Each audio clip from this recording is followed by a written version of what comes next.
কক্সবাজারে কি আপনারা তিনজন এক রুমে ছিলেন? না না, ওরা এক রুমে ছিল, আমি এক রুমে ছিলাম। আপনার কি মানে আপনারও তো মানে আপনিও তো আপনার ওয়াইফ, আপনার কি কষ্ট হয় না এবং যে আপনার সামনে আসে? খারাপ শোনেন, কষ্ট তো অবশ্যই হয়েছে, এটা তো হবেই, সব মেয়েরই হবে, কিন্তু আমি তার সুস্থতা চেয়েছি।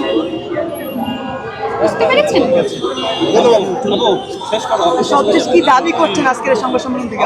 দাবি করছি যে আমি মিথিলা যে কোনো সময় মার্ডার হয়ে যেতে পারি, এর শেষ অবধি আপনারা খোঁজ নেবেন যে মিথিলা কতটা সত্যি কথা বলেছে।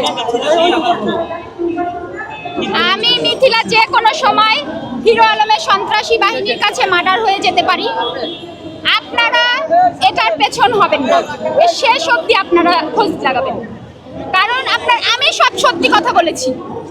এই হিরো আলমের বিচার হতে হবে, অনেক মেয়ের জীবন নষ্ট করেছে। আমি মিথিলা যেমন সামনে এসেছি, কোনো মেয়ে আসে না, আমি সব মেয়ের হয়ে এর বিচার অবশ্যই শেষ পর্যন্ত আমি দেখে যাব। ঠিক আছে, থ্যাংক ইউ।